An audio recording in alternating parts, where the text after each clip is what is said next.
Oh, I see you waving, Cameron. How are you? Thank you for joining us.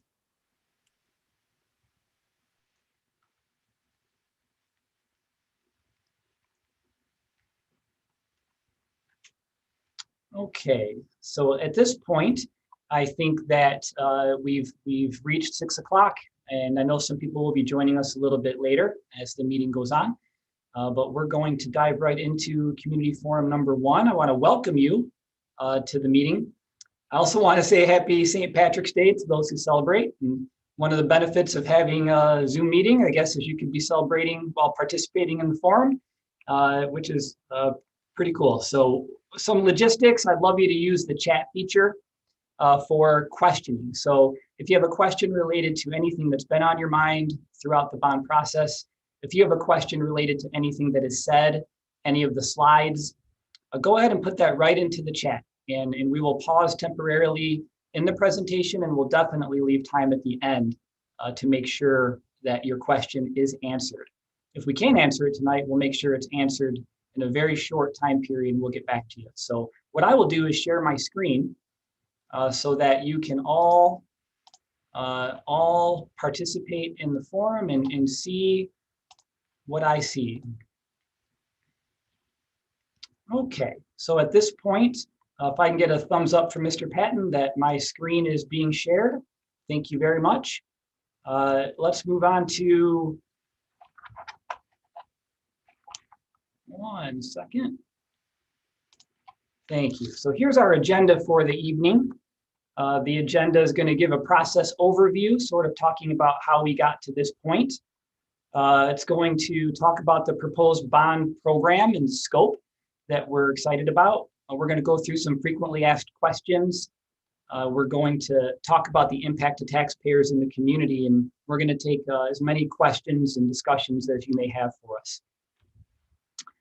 So we have some overarching goals that led us to this point. We know we have some aging infrastructure and some safety needs, and that came up during our facilities assessment.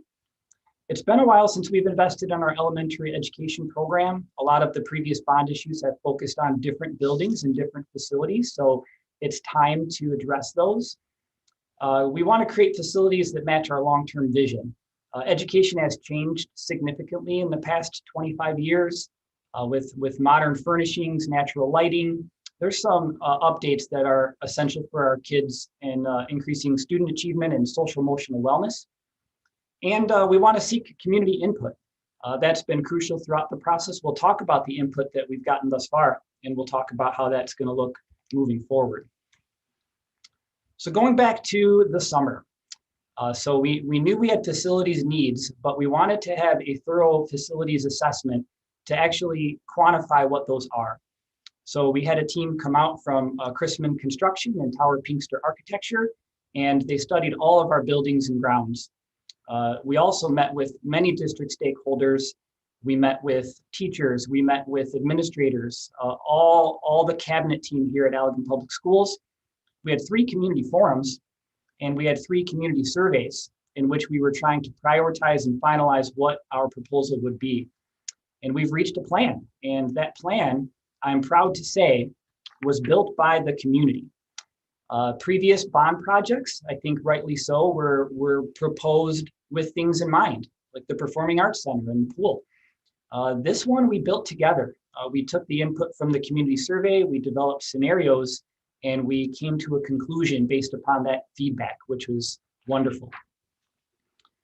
So this number is extremely exciting, $87.5 million investment with no increase to the current millage rate, none. We levy 7.55 mils on our debt, and that number would not change. We'll get into more explanation of that a little bit later so that you understand what that means and what that impact is on the community.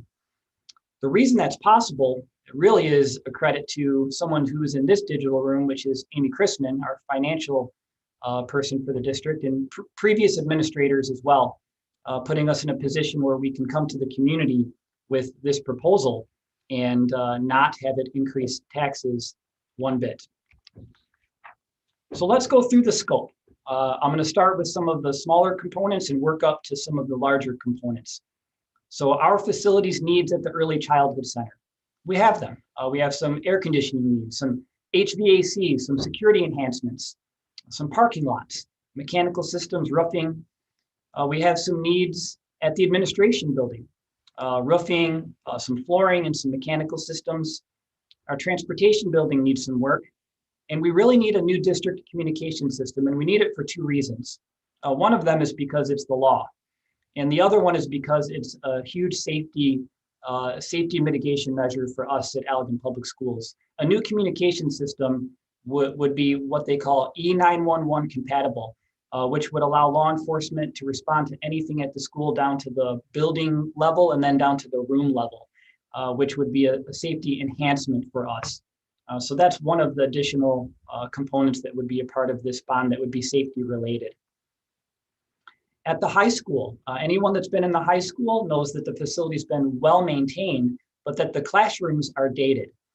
So we need to update that to modern furnishings.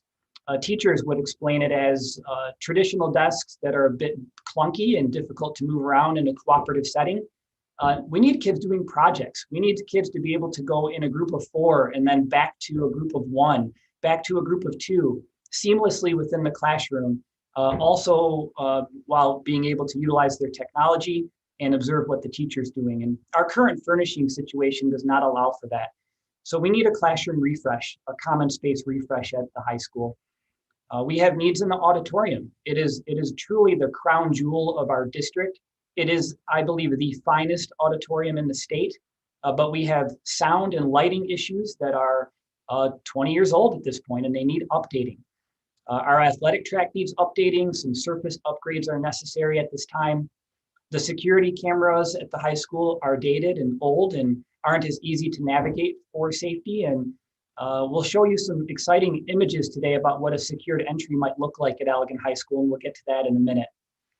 We have some infrastructure needs as well. Those are not always as exciting, but they're expensive and important. Water heaters, boilers, roofs, pavement, mechanical systems. They are essential to the health of our kids, the comfort level of our kids, and all of that leads to increased learning and student achievement. So I want to show you this exciting image. This image is a rendering of what a secured vestibule might look like. And what I mean by that is when someone enters one of our buildings, how do we want them to feel? We want them to feel welcome, but we also want to present a feeling of safety. So right now, if someone is buzzed into the high school, they have the ability to enter the building and maybe not stop at the office.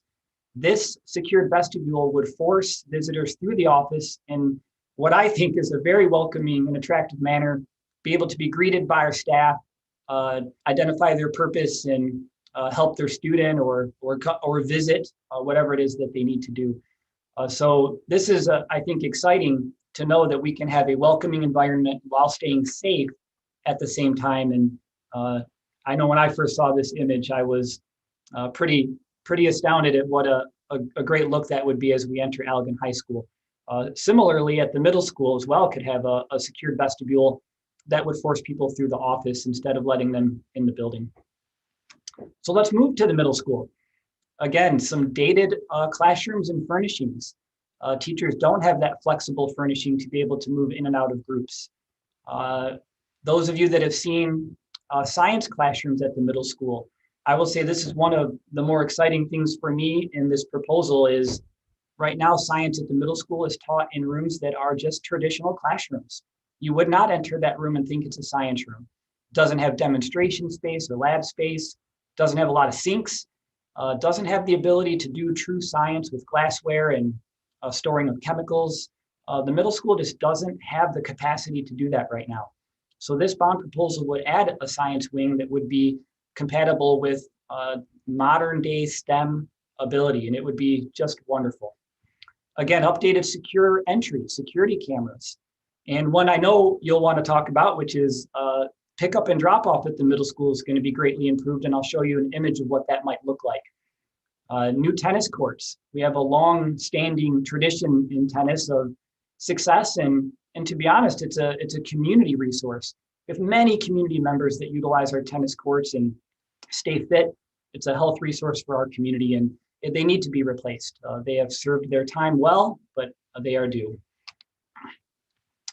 So take a look at this. So this is just an idea of what one of these additional science classrooms might look like at LA White Middle School. You can see the furnishings are flexible. You can move in and out of groups. The chairs can as well. There's stations that you can work on with a team. There's sinks. There's demonstration stations for teachers. Even the pipes could demonstrate science in terms of hot and cold water by their color coding. And you can see that the demonstration station for the teacher would be equipped to do experiments in front of the students and have robust conversations about science and its impact on our world. I was a science teacher for 6 years at Allegan High School when I first started, and science is near and dear to my heart, but it's also near and dear to many people's future employment. And so we need to do a better job of preparing our kids for the technological and science world that we live in. But I think when I saw that image, it was exciting, that possibility for our kids. Pick up and drop off at the middle school, as we've described, is an enormous challenge right now. The middle school staff works so hard to make sure that people are using the lanes correctly, dropping the students off on the proper passenger side, which I guess right now opens up into traffic. So we've asked that they get out on the driver's side in the back seat, and not all of them do that. We just need to design it differently. We need to design it with safety in mind and design it in a way where all roads do not need to lead to 115th Avenue. And that's where the bottlenecks occur. So we need to incorporate Goodrich Street. We need to allow traffic to flow into the middle school safely and then out both 115th and Goodrich, relieving some of that pressure. We need to allow our buses to come in independently, and they can come in on the west side and they can loop around safely. And then it's exciting to think about, they could maybe even loop down into an internal bus loop that would go to our new proposed elementary learning community. There could be a pedestrian path that leads to that community. And you can imagine that would be exciting for the neighborhood to have those buses move within our property versus outside into the neighborhoods once they arrive. You can see the science wing would be tucked in the back, and happily for me, that science wing would overlook a piece of that forest that still is behind the building, which could add some nature-based components to instruction, which is exciting. You can see the tennis courts would be new. We'd have room for staff and visitor parking. And this is just one idea. The end result may not look like this, but this is to give you an idea that it is possible to improve that and to make that more safe. And now to the biggest component of the bond proposal, which is a new grade center elementary learning community.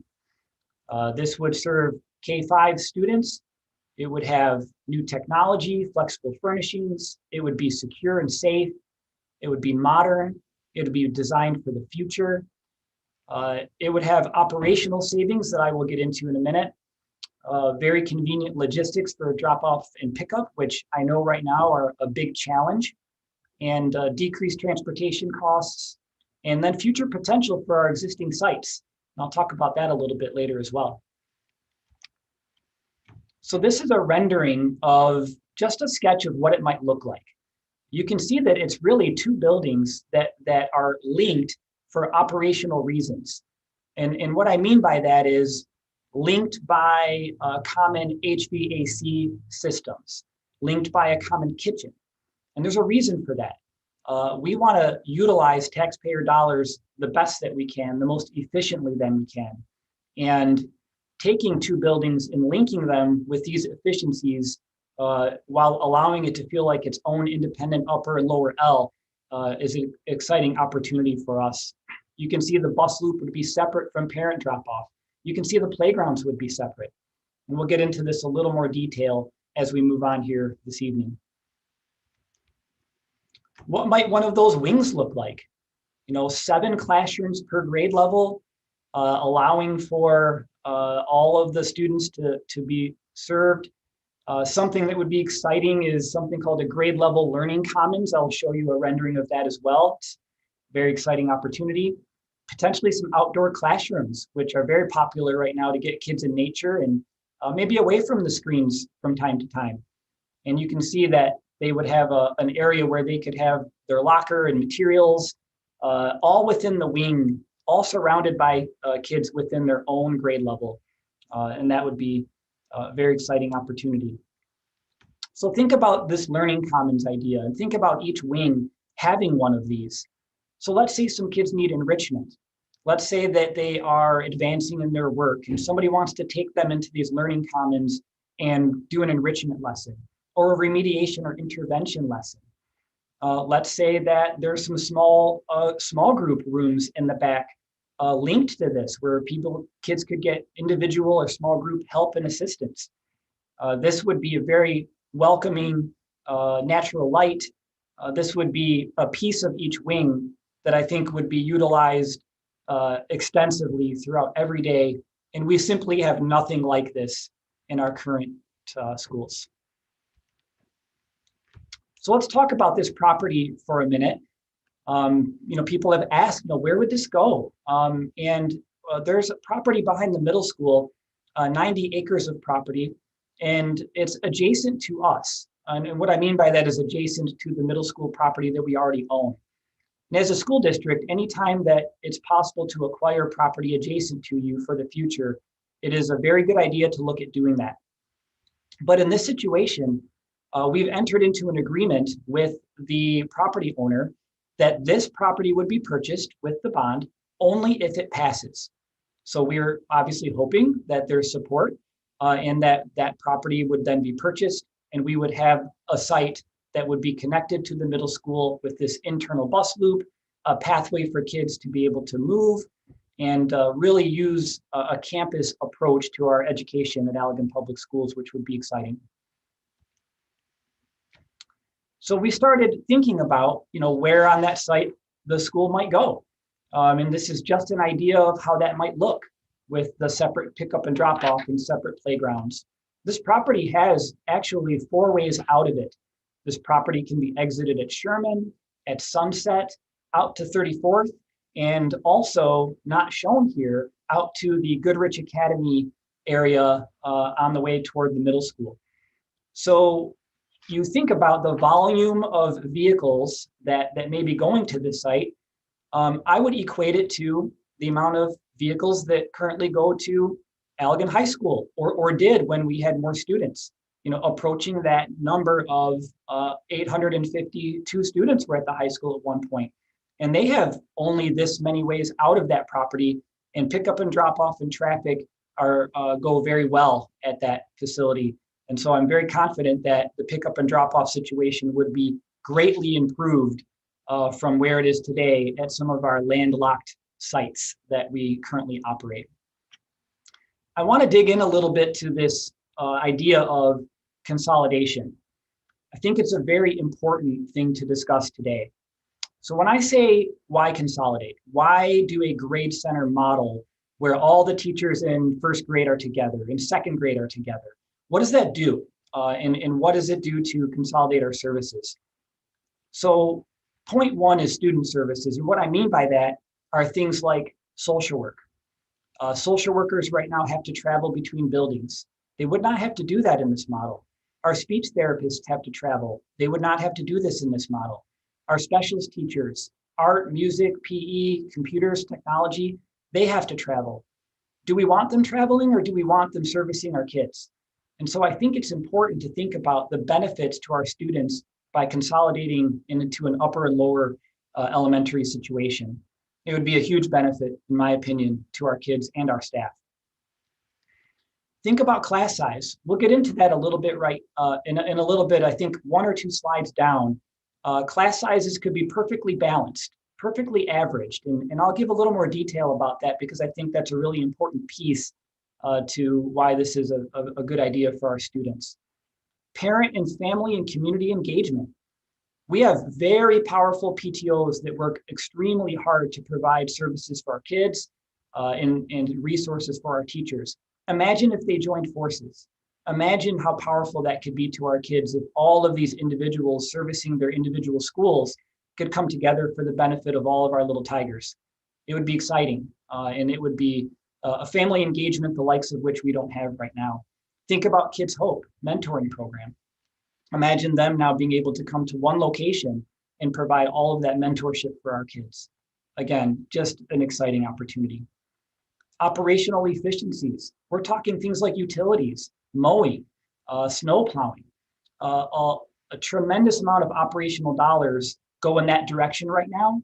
We would be able to allocate those dollars to better serve our kids instead of spending them where they are currently, which would be a fiscally responsible decision for us. Educational equity. What I think about that is I'm picturing a student at, let's say Westward that is having some struggles, and they go through an evaluation process and they're determined to need more support than a program at Westward could offer. Right now, they'd actually have to leave that school and go to Dawson because that's where our level 2 programs are located. That's, that can be very traumatic for a student. And in this model, we would never have to pull a student that requires that level of service from one school to another because they would exist in their school. They could be with their friends. They could be with their peers. That educational equity piece to me is very important. Teacher collaboration. Right now, sometimes there's 2 teachers in a grade level in a building and they talk all the time. Sometimes there's just 1 and they don't have a partner to talk to. Imagine if there were 7 or 6 and they could all collaborate on the best way to teach 3rd grade math or 3rd grade reading and on and on. Very powerful collaboration opportunity. Right now, our food service, our food's cooked at the high school. It is put in a van. It is shipped to the elementaries and kept under a warmer. We can do better than that. This would allow us to have improved food quality, improved nutrition, and that leads to student achievement. And that's something we know is true. Extracurricular activities. Think about that for a minute. Some schools ran a program called Tigers in Motion in the past, and some didn't. Some offered certain clubs and some didn't. And that to me did not feel equitable and fair. A kid should not have to have the ability to go to one particular elementary school in order to be engaged in one particular program. I would like all students to have the same opportunities because we are all Tigers. Perceived competition. This would eliminate any perceived competition between the buildings. I think would be creating a positive community culture. So let me dig into class size for a minute. We have a situation right now at Dawson where there are 2 4th grades. One of them has 20 students, one of them has 17. You take that exact same grade level at Pine Trails, and they have 29 and 29. And then one at West has 26. So what should the average be? The average should be 24, which would be very reasonable. But we can't achieve that average because of the distribution of our students geographically within the district. So when you have a grade center model, you're able to do so. And that is a benefit to teachers and kids. So now for a hypothetical situation. This doesn't exist right now, but it has in the past. So imagine this. A lot of our classes, cohorts I'll call them, let's say the 3rd grade, has around 150 students. So then we ask ourselves administratively, how many teachers should that equal? The answer is 6. So that's what we should do. But let's say, hypothetically, that 150 is distributed in the manner I have on the screen. 62 at Pine. Well, I'm not going to do 2 sections of 31. That's too many. So we have to do 3. And so we have to split that up into 3 sections. Let's say there's 54 at Dawson. Well, now we're doing 2 at 27. And let's say there's 34 at West. That number still equals 150, but now West needs 2 teachers at 17 students each because the number just didn't divide well. So in my example, that requires 7 teachers. We only needed 6, but now we have to have 7. So what have we done about that in the past? We've always utilized retirements, resignations to balance. We've never used layoffs for teachers in this scenario. But moving forward in a grade center model, every teacher in that example would add general fund dollars and opportunities for our kids. We would have very reasonable class sizes, and we would have the ability to utilize our financial status a significantly improved way for operations, for curriculum, for activities, and on and on. So let me back up and let's take a pause. I'm going to check with Mr. Patton, and I want to see if there's anything in the chat, any questions thus far that have come in that we want to just take a pause and address before we move on to addressing some of the frequently asked questions. It doesn't appear we have any questions in either chats right now, but this is an opportunity. If people would just like to speak, they are more than welcome to.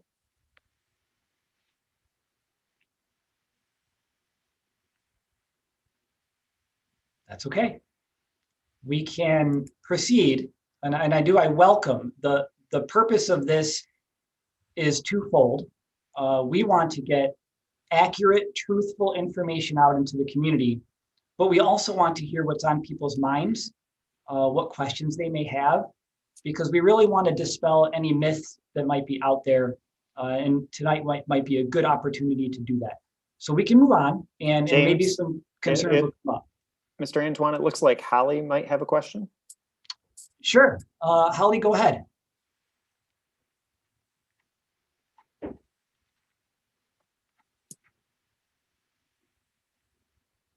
Okay, can you hear me? I can now, Holly. Sorry, I couldn't before. Oh, all right. I have more than just a question. I mean, I've done my research on this and I've seen schools consolidate and it doesn't go well. If I could just read a statement real quick. Sure. Okay. While we're talking about making a larger elementary school in Allegan, the Bill and Melinda Gates Foundation has spent over the last decade $28 billion to make them smaller in New York, Chicago, Texas, Oregon, Ohio, various locations around the country. The Gates Foundation is not simply spending money to decrease the student to teacher ratio. They are spending money to build smaller schools enrolling less than 600 students. We already have what they want. Why are they doing that? Because the statistics are there. Students from smaller schools enrolling less than 400 have higher testing in fourth grade reading comprehension. Students coming from smaller elementary schools have higher than average eighth grade testing than peers from larger elementary schools. Overall, smaller schools have higher graduation rates and higher college retention rates, especially in impoverished areas versus larger schools in impoverished areas. Why are the test scores higher? Because smaller schools have stronger social connection. Teachers know their students, what they can achieve, have a stronger relationship with that student to help them when they are struggling, and students know all their peers and are once again statistically have less behavioral issues with fellow peers and more incentives to succeed. Parents are also more involved. Because of this, small schools are found to be safer and more secure. The U.S. Department of Education, after conducting multiple studies of school shootings and violence, actually identifies large school size as one of the 5 characteristics that increases the likelihood of serious violent incidents occurring. What are some advantages of larger schools? Larger schools offer a variety of services and extracurricular activities. We already combined the schools to do this for sports, 4th and 5th grade basketball, tennis, etc. with the athletic department. We also combine schools for robotics club in elementary school. Larger schools also have more AP courses and opportunities for college and admissions. Well, this doesn't apply because our middle school and high school is already combined. Long-term, the Gates Foundation found that the cost of savings for large versus small didn't pay out. In New York City, they found small schools spent 23% more per student than schools with more 2,000 students. But because of small schools had higher graduation rate, the cost per graduate was less overall, $49,553 per student compared to $49,578 per high school student. The cost advantage made up in the end. Your biggest financial concern is with buses. Doing the math with the route between schools for drop-off is 5 miles, and there are 25 buses active in the bus garage.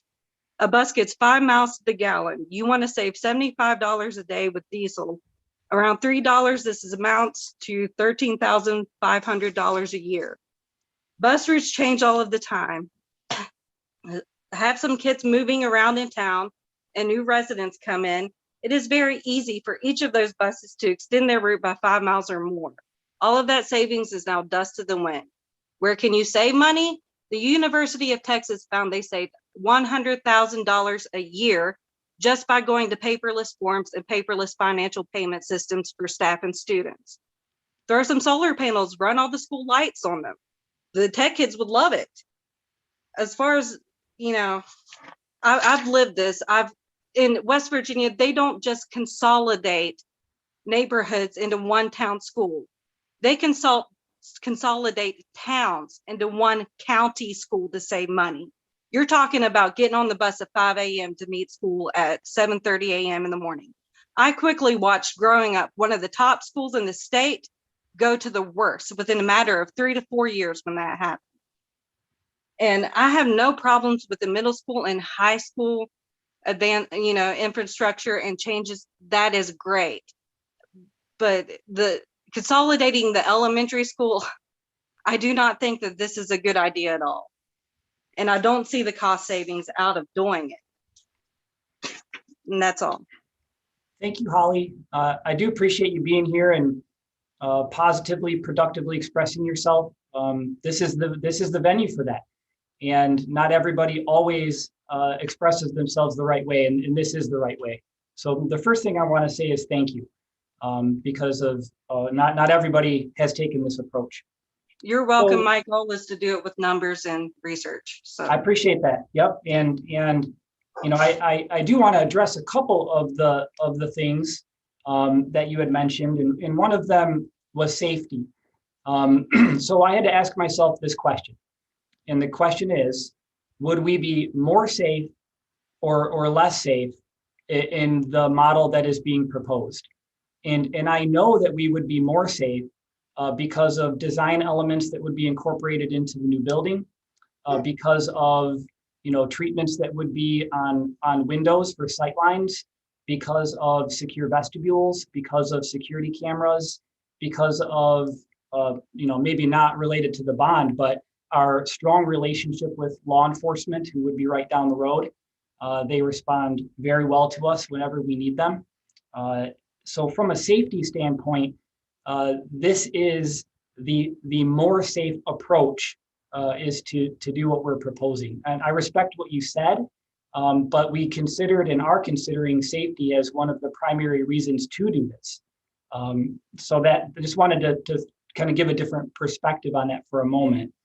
When it comes to size, I believe that we may be considered small, even in this model. So projected would be approximately 450 students in each school. So the upper 450 and the lower 450, if you're looking at our current elementary numbers that are in our system as we speak. So 450 is a number that has existed at Dawson in the past and has existed at Pine Trails in the past. So we have already run buildings of this size, which I think most people would still consider small. Would they be larger than they are now? I think so, because we have had population loss of students. But historically, to have 450 students in one of our existing elementaries is not unusual.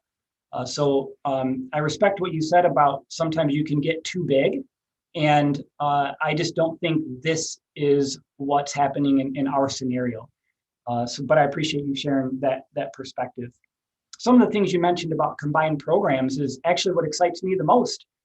Things like robotics and clubs and extracurriculars and the ability for kids to stay after school and do things, potentially walk over to the soccer field or field house.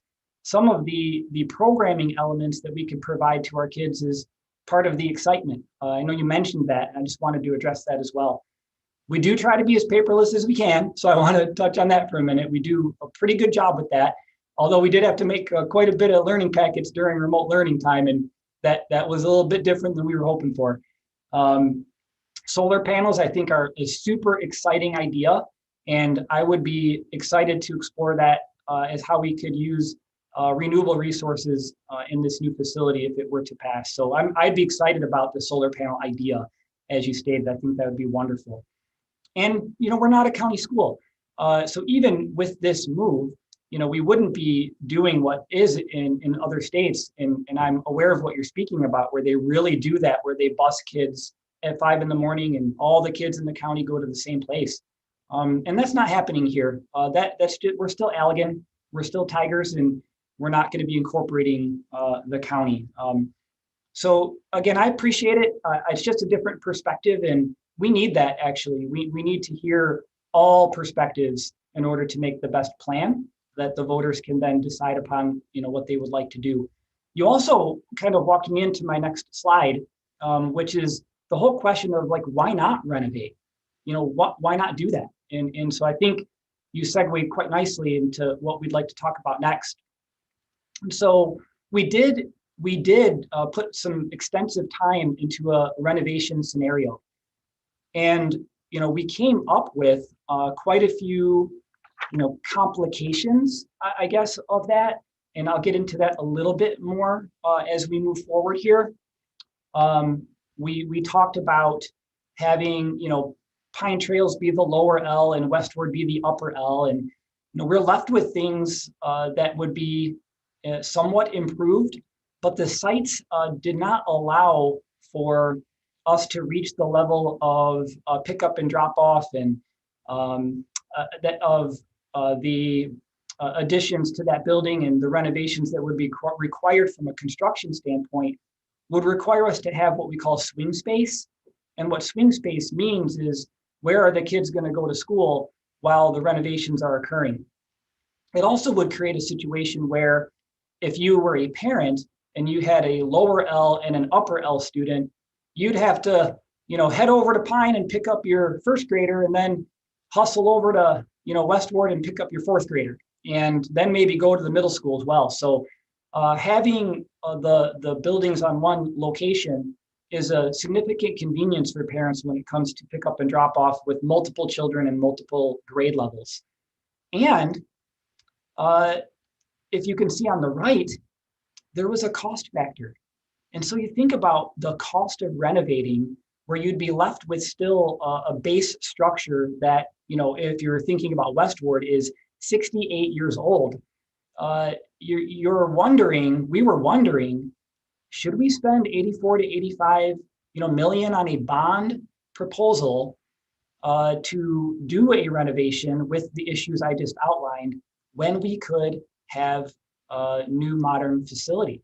And it became clear to not just me, but the families that participated in the forum and the families that filled out the survey. This was the choice. This was the number one choice of the scenarios that we outlined. And so we followed the community's lead and, went with this one as the one to put before the voters. And so this leads to the question of, why one building? We think it's the best use of taxpayer dollars with some of the shared spaces we discussed. We know it will still feel like two buildings and still be very personal. They'll have their own playgrounds. They'll have their own leadership, their own secretaries, their own pickup and drop off. So it'll feel like its own school. It's connected for efficiency's sake.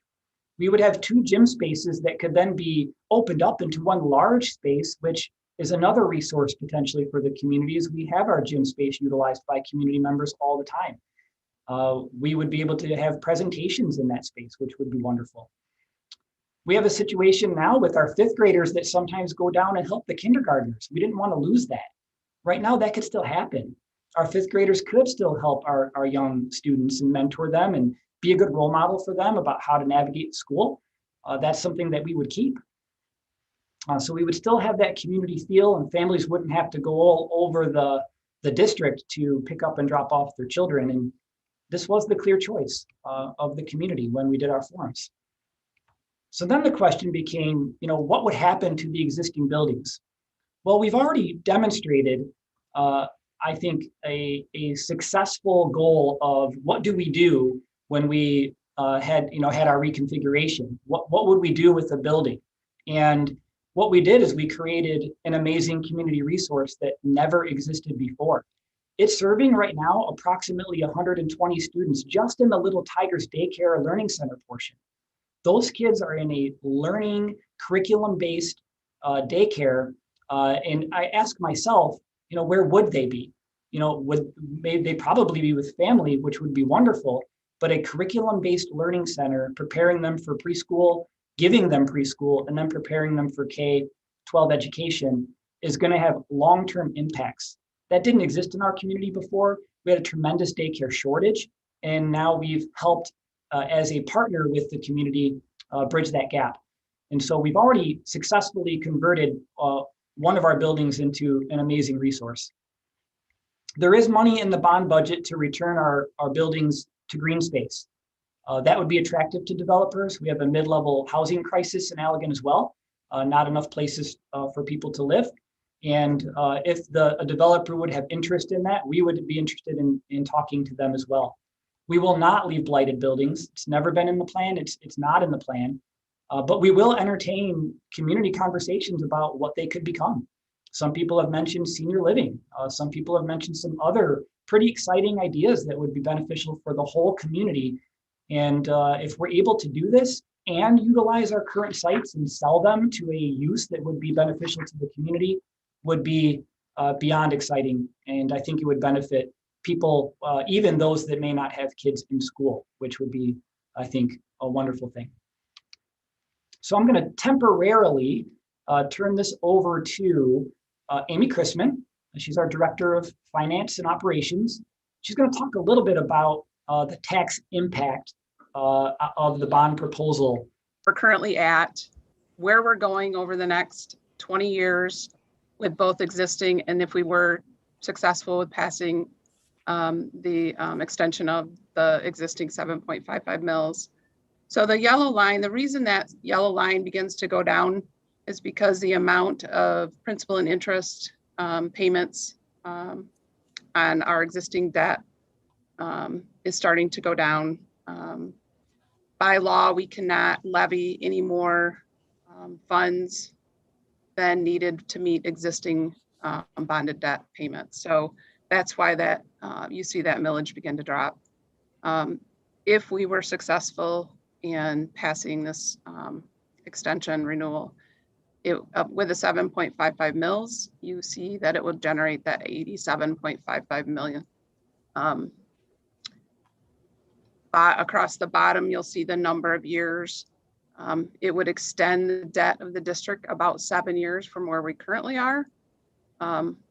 You'll also see in the upper right-hand corner, this bond would be a 3 series issue. So we've structured the needs of the district in 3 different phases. Obviously, we wouldn't need $87.5 million right up front. So we will issue those bonds in like 2-year series. So that's what the 3 series means. It also allows us to generate additional revenue that way. So there aren't any. One thing I'll add is this number 7.55 has served Allegan Public Schools very well. This was the number back when the high school was renovated in, I think, 96. Is that right, Amy? There's a couple of them, maybe like 92, 96. Yep. This was 98. The number. This was the number with the pool and the auditorium. This was the number with the field house and conference center and technology. So the 7.55 number, Allegan's been very consistent with the ability for us to ask for that to be continued versus asking the public for an increase. And it served us very well. We've been able to accomplish with the support of the community some amazing things without raising their tax rate. Should we be ready to go to the next slide, Mrs. Chrisman? Yep. So this is kind of just a snapshot that shows some of our surrounding districts in our county, where they're at as opposed to where we are at in the number of debt mills that we levy. As you can see, we're kind of in the middle, I guess, compared to our surrounding districts. So I think this is just good information It is. So this tells me, that we're not out of line with what would be an appropriate debt millage for a community of our size. I also, want to just indicate that the district's been very responsible with the debt over the period of the past, 20, 25 years. We've engaged in a process called refunding, which is, refinancing our debt from time to time, and has saved millions of dollars for the taxpayer based upon those decisions from the past. We have had some neighbors that have recently passed some bond issues. And one of the things I heard, it's just a myth that I would like to dispel, is that this proposal would raise taxes. And what I heard was because something similar happened with our neighbors in Plainwell, and that their taxes went up. So allow me to clarify. So Plainwell Public Schools passed a millage last year going from 7.28 to 10.55 mils. So they asked for a 3.27 mil increase. We are asking for no increase, none. So yes, their taxes did go up, but I just want to make that understood to those in the forum, that if you do your debt in a way that is just sort of keeping the rate consistent for your community, we don't have to come and ask for an improvement when needs like this are revealed and educational models of this nature are desired by the community. So I wanted to just make that point. And I also want to think about the community as a whole. A good friend once told me, what's good for schools is good for the community, and what's good for the community is good for schools. In a community our size, that is as true as anywhere. We are an integral part of the economy of this community, and the economy of this community is an integral part of our building. We need and want to provide the very best so that people that work here have the very best schools to attend, the best facilities that we can offer. That will not only attract, but it will retain our current families in our district. It'll support industry because it's just it'll be an attractive school. And the improvements to our other schools will be such that our facilities will be second to none in the county. And I would even go more broadly with many of our facilities. Positively impact home values. Good schools are essential for home values. And so those of you that might be wondering, if I don't have children, how's this going to impact me? I think that's a way that we know that it would. And just community pride. I mean, we're a hub of the community. When we're, hopefully very soon able to go back to, parades and events. We are an entertainment hub of the community with games and drama and band concerts and choir. And we want to be a partner with the city and our surrounding townships in this proposal. So strong communities, strong schools. So before we get to some questions, I just want to make sure everyone's aware. It is May 4th, and we'll use the tagline, May the 4th be with us, as we approach that date, because we are excited. Absentee voters can still access that if that is their choice at those websites. This recording will be available on our website, on the bond website as well. And you can watch it, share it, make sure people have accurate information, and by all means, send them to me. I would love to speak to anybody, especially if they might not quite be clear on some of the things that we're proposing. So I want to turn it over to questions, whether that be in the chat, whether that be verbalized. This is the time we've reached the end of the presentation portion, but I would love to take some questions if anyone in the forum has them. A couple questions pop up in the chat, Mr. Antoine. The first was from Carrie, who was inquiring about elementary teachers' support of consolidating schools, and also wondering if each wing would have its own principal. That's a great question. I'll take the second one first. So each wing might mean each grade level. And so that would be approximately 150 students, and they would not have their own principal, but each upper L and lower L would have their own principal.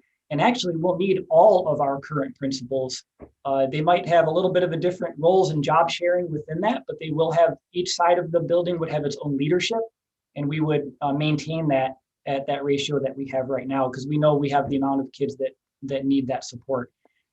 The question, what was the first one again, Mr. Patton? The first question was, let me scroll back up here. The elementary teachers buy-in to a consolidated school. Yeah, the grade center model has been something, the majority, I don't want to speak for all of them, the majority of our elementary teachers have desired a grade center model for well over a decade, actually.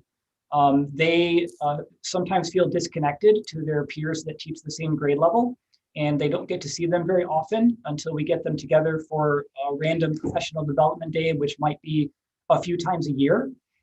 They want to be with their peers, they want to collaborate. They want that opportunity. We definitely have music and art teachers that want their own room. They currently don't have their own room. This would allow for that, which would be just a huge benefit for them and the students. And so I would say right now, I just don't want to go as far to say that I can say every single elementary teacher, but the vast majority have expressed support for this proposal. There was a question from YouTube. Diane was wondering about the initial, at least this is what I believe she was asking about, the initial surveys that went out. I think she was wondering about how those surveys went out, who those surveys went to, that we ultimately arrived at the community idea of a consolidated school. Yeah, those community forums they were virtual. And we had those on Zoom and YouTube as well. And the surveys went out to all of the members of our school community. This would be staff and families. And our desire to access beyond that was hopeful for social media. So we blasted them out on social media, hoping that we would get some participation from that. We also had a Zoom meeting just for the people that would be surrounding the property we're looking to purchase. So they got a postcard and invited to their own Zoom meeting just to make sure that they sort of were heard, and we, want to be good neighbors if this were to come to fruition. Heather had a question in the chat, but I believe someone provided her with a link to the page on the bond website that will hopefully clarify our question since it was discussed earlier. And let's see if we have anything new here.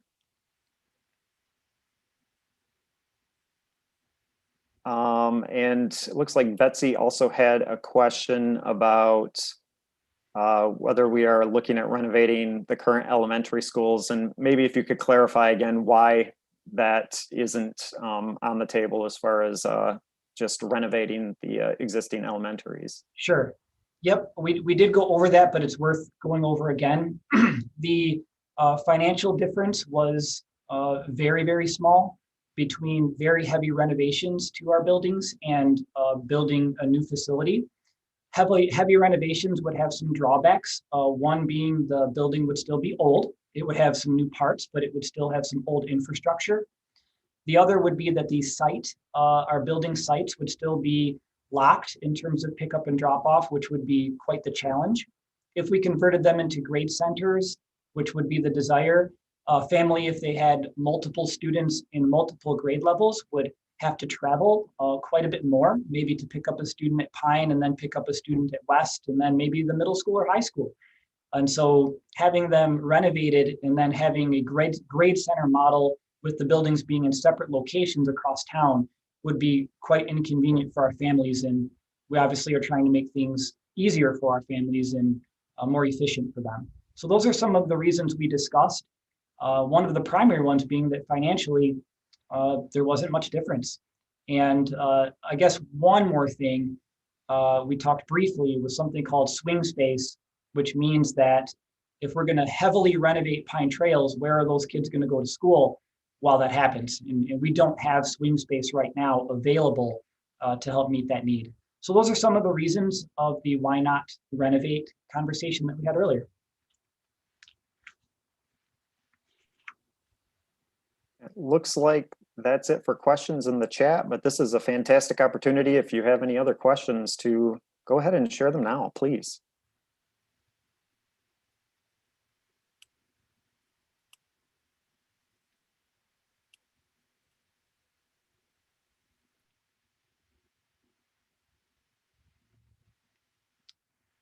Anything on the YouTube chat or anything coming through any other avenues? Let's see. Heather had a question about, and I think you kind of addressed this also, about curricular materials, because she didn't see new textbooks on the list of things that would possibly be purchased. Yep, that's a good question. Bond dollars have restrictions on what can be purchased, and curricular tools like textbooks are not on that list. So this is more about facility needs. But I will say that the efficiencies that we could gather with this proposal, such as utility savings, plowing, mowing, and on, would absolutely translate into very significant financial savings for the district that could then be converted into curricular materials for kids when needed. So there is an enormous curricular impact. Bond dollars would not go directly to them, but there is no question the savings here are real, and they would impact our kids in a very powerful way. Betsy had a question about if this would still include renovations to the Early Childhood Center. It would. Yep, we do have some needs there that need to be addressed. Air conditioning, some things in the kitchen, I think maybe some roofing, some of the parking lot concerns. So we would still do some renovations there to just keep that up to speed. Some of the modern furnishings in the portion of the building that's operated under Allegan Public Schools. So there would still be some things happening there that would make sure that building's in good shape.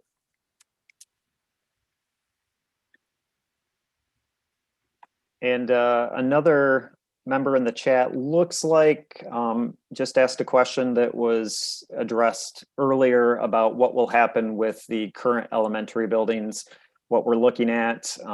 And I don't know if you could just maybe clarify that one more time. Sure. Nope, I don't mind going over that again. The biggest point I want to make is that we will not be leaving old, blighted buildings that are both an eyesore and or dangerous. So that's not an option. We do have money in the bond budget that could return them to green space that would be attractive for a developer, and maybe some mid-level housing could take its place that would be a huge benefit to the community. But for primary, we would be listening to the community about, what else they could be used for. I know there are other communities in which a school building was converted into senior housing. It was purchased and converted into that benefit for the community. So we would be entertaining those types of ideas about what does Allegan need? Do we have the ability to help work with an agency to have them purchase our buildings to provide that? And so we would definitely have, I think, a good plan one way or another with our existing facilities, our existing buildings.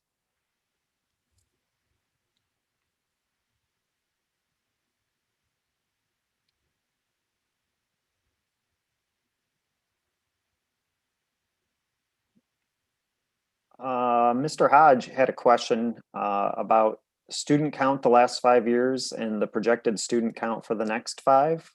Do we have any information about that? I don't have that at my fingertips, but I can address that to some extent.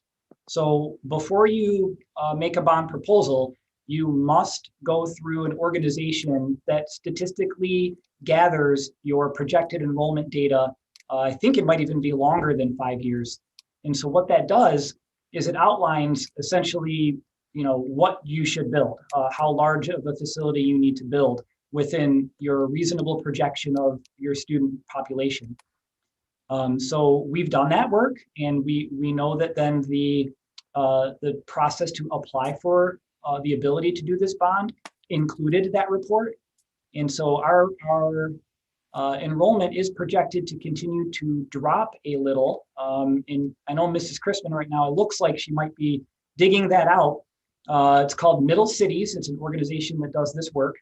And I think the turnaround in kindergarten for increased enrollment, if I recall, and please, Mrs. Chrisman, if you can find it, was with maybe in 5 or 6 years, we might start seeing an uptick in projected kindergarten enrollment.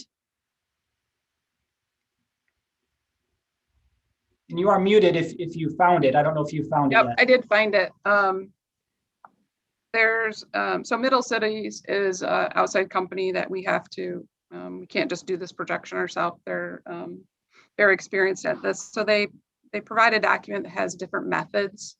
So those methods might include like, you know, do you have major things happening in a community like factories closing or offices coming in or new structures? So it's a fairly large document. So I don't want to misquote or misrepresent anything, but our enrollment does at the end of this 5-year projection, which was 25-26, does look like it will kind of plateau. This is a several page document and we'd be more than willing to share with anyone that wants it. I have it in digital format. I can email it to you. If you want to put your email in the chat, we can make sure you get a copy of it. And that leads to a couple other questions. So one of them being, you know, are we building the wings big enough? You know, would they be large enough? So right now, if we have an average around 150 students, 7 classrooms at 25 each could handle 175 students easily and somewhat more than that. And if you imagine that happening maybe at every single grade level, we would have to have an influx of 100 to 150 students in elementary to, you know, maybe have a wing be, you know, at capacity. So the projection doesn't bear that out. We know right now we would be projecting building the building correctly at the size needed to support our kids now and into the projected future.